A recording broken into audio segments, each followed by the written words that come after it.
আসসালামু আলাইকুম। আমরা এখন দাঁড়িয়ে আছি হচ্ছে একটা পানের বরজে। আমরা মূলত এখানে আমার সাথে হচ্ছে পানের বরজের মালিক যে কৃষক আছে, উনার কাছে মূলত আমরা জানতে চাচ্ছি আসলে বর থেকে আপনার কেমন ইনকাম করা সম্ভব? যদি কেউ বরের দিকে আগ্রহ পোষণ করে বা করতে চায় সেক্ষেত্রে আসলে কিভাবে কি করতে হয়? আচ্ছা, দেখা যাচ্ছে যে ১ কুড়ি বর করতে গেলে আমার এখন যে বাজার মূল্য দিচ্ছে তাকে প্রায় ৪০-৪৫,০০০ টাকা খরচ হয়ে যায় ৩ শতাংশ জমি করতে। কারণ ৩ হুম, শতাংশে ৩ ১ কুড়ি ১ কুড়ি বর হয়। হ্যাঁ, আবার আচ্ছা, অনেকে সোয়া মানে ৩ শতাংশও করে। কিন্তু একটু আচ্ছা। এই জায়গাটা যদি বেশি একটু চাপা থাকে হ্যাঁ, তাহলে ঢুকতে সমস্যা হয়। যার জন্য মানে এটা পান-টান হ্যাঁ, তুলতে বা একটা সোয়া আপনার হাতের ভিতরে সবকিছু আমরা দিতে বলি যেটা হাতে, সোয়া হাতের ভিতরে রাখলে হ্যাঁ, এটার ভিতর দিয়ে চলাফেরা করতে সুবিধা হয়। এইজন্য যদি করা হয় তাতে ৪৫,০০০ টাকা খরচ হয় এখন পানের যে ৩ হয়। শতাংশের ওইখানে। তাহলে ওখান থেকে আপনার মনে করেন পরে পার বছরে মানে জি।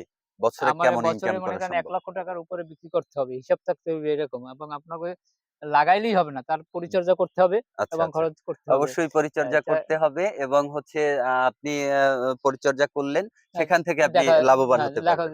দেখা গেল যে ১ কুড়ি পানের পরে হুম, আমার মনে করেন বছরে হয়তো ১২ আর ৬ ১৮ কুড়ি পান হইল। হ্যাঁ। তাহলে আপনি মনে করেন ৳৪,০০০ করিয়াও যদি হয় ৪ আর ২ ৬,০০০ ৬ বারং ৭২ তাহলে এটা হইলে এখন নিম্ন স্তরে। কিন্তু যখন ১০,০০০ কম ১৫,০০০ দামের হয়, কথা হ্যাঁ বলছেন। ১৫,০০০ কুড়ি এবছরে এখন বর্তমানে ১২-১৩,০০০ এখন আছে। এটা আচ্ছা। মনে করেন ১৮,০০০ এ যাইয়া ২০,০০০ পৌঁছাইবে। কারণ যেহেতু ফাল্গুন মাসে রমজান মাস, তার মানে আপনি রমজান বলতে চাচ্ছেন ভালো যদি হয় ৩% জায়গা থেকে ৳৯০ থেকে ৳১,০০,০০০ ৳১,০০,০০০ পর্যন্ত বিক্রি বিক্রি করা করা সম্ভব সম্ভব। হয়, না?